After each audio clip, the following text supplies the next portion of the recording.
What is going on, Lunatic Fringe? I hope everybody's having a great morning. My name is Bleez. We're here to talk about Luna Classic, and we're going to ask a question today. It's a little bit odd. Is this the path to $1? We've got a new proposal by one of the validators with the idea that this could create a situation in which we could start to really see a move towards $1 for Luna Classic. Now, if you like Luna Classic and you like the idea of Terra Luna Classic going to $1, make sure you leave a comment down below. Make sure you hit the like button. If you're interested in the channel, help me out by hitting the join button down here on the channel. I will also announce that starting tomorrow, I'll be doing some coverage on Fire Token. Fire Token was started by Levi. You guys know him.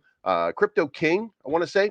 And he's got a great idea of using Bitcoin to help pump the price of Luna Classic and bringing it back over to the ecosystem, create a lot of burns. And it seems like a pretty interesting dynamic. It's going to take some involvement from the community in order to do that. And we'll see how this goes. It actually looks like a pretty interesting idea. So we'll be talking about that pretty soon as well, starting tomorrow. But in the meantime, let's go look at this proposal right now.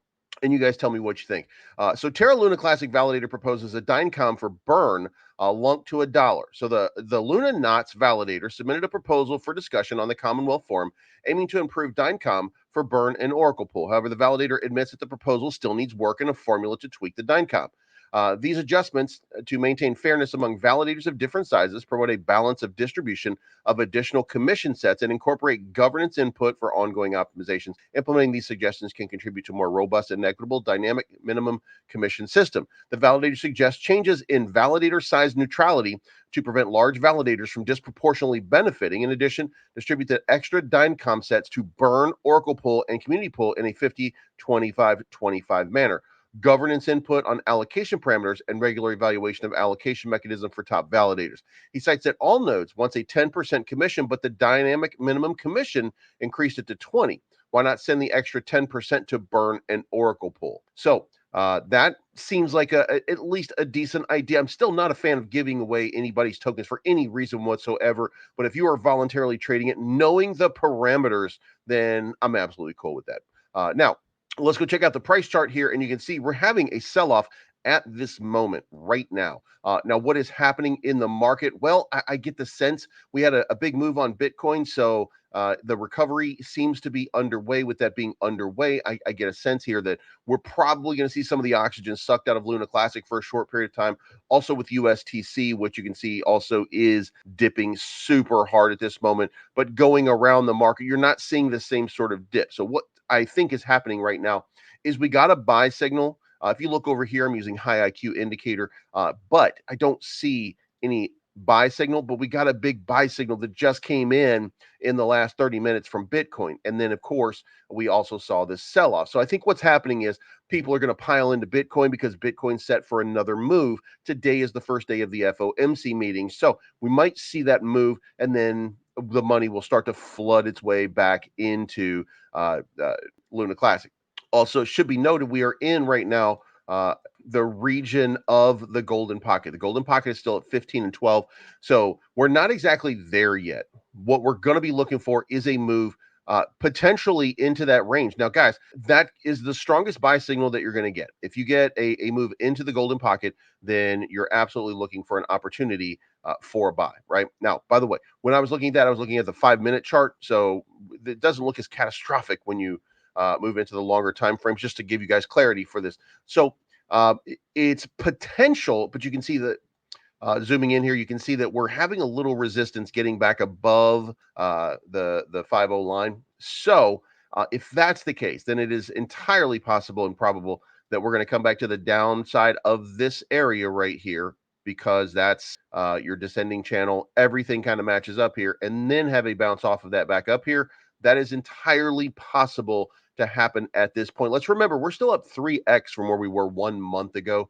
So there's going to be some correction. There's going to be some downside. And today being a day where it looks like Bitcoin is about to have a nice little recovery. It's had an almost V-shaped recovery so far, but it could go back up to 44,000 in short order. That being said, most probably the money has to come out from somewhere, and it comes from alts. And this is a speculative asset, so the work could be done. Now, will it become a speculative asset forever? No. As a matter of fact, if the proposal that we're looking at right here actually goes through, wow, then we've actually got something big that could be happening. So it's just going to be interesting to see how it plays out. Now, over on Station, we do have a new proposal, and this is the RH multisig to burn the 800 million via update to Terra client. Now, I do have to point this out. So there was 800 million tokens that were sent by Duquan to Ozone Protocol, which is no longer called Ozone Protocol, but they are holding on to it, and they have not released it. Now, the reason that it was sent over to Ozone Protocol, which by the way is now called Risk Harbor, the reason it was sent over there was to help keep it pegged to $1. It had nothing to do with these people having control of 800 million USTC. They were going to help keep it pegged to $1. Well, it's not pegged to $1 now, but they will not release it. So the wallet's been blacklisted. But now, here we have the fact that proposal 11832 to blacklist the wallet in question was passed under the reasoning that blacklisting allows for a reversible action, enabling fund recovery through governance if valid reasons are provided by the wallet owner. Now that it is apparent that no fund recovery via the wallet owner is possible, the latest news is that Risk Harbor has suddenly lost the keys. And on top of that, they also have some reason they blocked every Luna Classic community member on social media and stopped any communication. The reasoning behind the proposal. Well, now, by the way, if you're just yelling at them and complaining to them and bitching constantly about, do this, and they can't do that, I would be blocking people too. I mean, you got to consider this. Doesn't mean that they're nefarious. It doesn't mean they're honest, but it also doesn't mean that they're nefarious. It means that they're tired of people reaching out and complaining constantly about something that they may not be able to do anything about. However, the purpose of this wallet, as outlined by the previously rejected proposal, was to ensure UST holders against systemic risks within Terra. The treasure was funded by 800 million USTC from the community pool, which was to be used to protect the community in the event of a depeg, for example. Now, they didn't protect it from a depeg, so here we are. So go read this. I would certainly ask that you at least consider it. But you do what's best for you. I'm gonna vote. Again, I don't like control over these things. I think there has to be a better way. So I would, if it were me, it would be no, because it doesn't seem like controlling other wallets and stuff like that.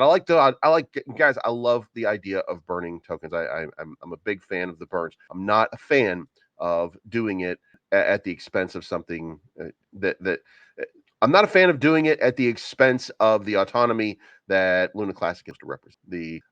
We're supposed to be free. This is libertarian. We're not supposed to be deciding what people do with their wallets. Also, the volume down to 175 million. Luna Classic, our USTC, is down to about 6-7 million. So, and we're not going to get to $1 that way, but this is the start, right? Now, Mr. Diamond Hands, if you haven't, here's a rallying cry. It's time to make 3059 the new floor. Remember, that is the big move over there that we had the last time, and it goes way back quite a bit. And it's a pie in the sky at this point that will come true, and it won't take that long. It's not going to take that long. I mean, look at where we are right now. We're in we're in that descending sort of flag pattern, which probably leads to a breakout to the upside. Again, I'm not always bullish on those because the amount of the breakout depends on how long we trend in this channel. We could trend in this channel for a long time, going back in that golden pocket, and we have a breakout, and then the breakout just kind of tips where we were to begin with, and it doesn't show any progress. But we got a long way to go. It just does not feel like it anymore. I mean, look at where we are. That's what the chart looks like. We are not that far away from having that all-time high again. It looks like this to right here. Like it's we're getting there, guys. So the next question is, what is the next step? The next step is to at least kind of consider this right here. What if we're burning a whole lot? What if the validators are responsible for burning a ton of tokens? Would that be something that you would be interested in? Let me know in the comments down below. This is not financial advice. My name's Bleaves. I'm always right. Thank you so much for tuning in, and we'll talk to you again very, very soon.